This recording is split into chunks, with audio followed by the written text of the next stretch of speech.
There's a verse many of us have heard, quoted in church, posted on social media, or memorized during tough times. But seek the first, the kingdom of God, and his righteousness, and all these things shall be added unto you. But have we ever stopped to ask what does this actually mean, and how do we live it out in today's busy, pressure-filled world? To understand this verse deeply, we must first step into its context. Matthew 6 is part of Jesus' Sermon on the Mount, where he teaches the crowds how to live a life that reflects the values of heaven, not the anxieties of earth. In the verses leading up to 6:33, Jesus addresses worry, specifically the daily concerns about food, drink, and clothing. He says in verse 25, "Do not worry about your life, what you will eat or drink, or about your body, what you will wear." Jesus isn't saying those needs aren't important. He's saying they shouldn't be our first pursuit. He reminds us that God knows what we need before we even ask, and he lovingly redirects us.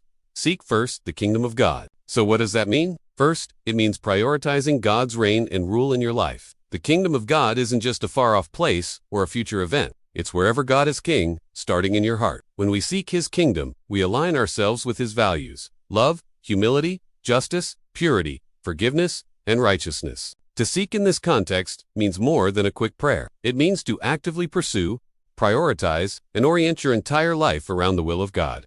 It's about waking up and asking, "Lord, what do you want from me today?" instead of, "How can I make things go my way?" And the promise, "All these things shall be added unto you." What are these things? Jesus had just listed them: food, drink, clothing, the basics of life. In other words, if we put God first, he will take care of the rest. He's not asking us to ignore our needs. He's asking us to trust him with them while we focus on what really matters: his will and his ways. Let's look at a few biblical examples of people who live this out. Solomon, for instance, was offered anything he wanted when he became king. He could have asked for wealth or power, but in 1 Kings 3, he asked for wisdom, a heart that could discern right from wrong.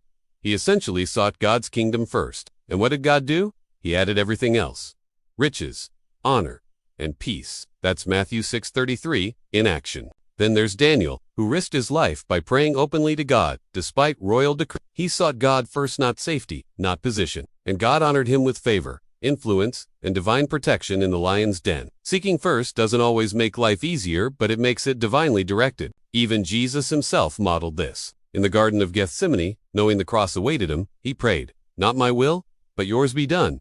He placed the kingdom above his comfort, and through that obedience, salvation was added to all of us. Now let's bring it to today. Many people chase success, money, popularity, and control, hoping that once they get those things, peace will follow. But Jesus flips the equation. He says, "Seek me first, and peace, provision, and purpose will follow." This doesn't mean life will be perfect, but it means your foundation will be when storms come, your house won't fall because it's built on the rock of God's presence and promise. So how do we actually seek first the kingdom? First, start your day with God.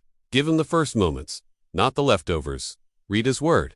Talk to him in prayer. Invite him into your schedule. Second, evaluate your priorities. Are you making decisions based on fear, money, or ambition, or based on what will honor God? Third, live with eternal vision. Remember, this life is temporary. What matters most is not what we accumulate, but how we've lived for the glory of God. Finally, don't just seek the kingdom, seek his righteousness. That means living a life that reflects Christ's character. Not perfect, but surrendered, obedient, holy, loving. When you do this, you'll discover something amazing. You're no longer chasing things start following you. Peace follows you. Purpose finds you. God provides in ways you didn't expect. And when others are panicking, you'll have confidence because you've already anchored your soul in the one who holds tomorrow. So today, make the choice. Seek first the kingdom of God. Seek his righteousness. Don't get consumed with the temporary. Trust the eternal, and watch how God adds everything else in his perfect time.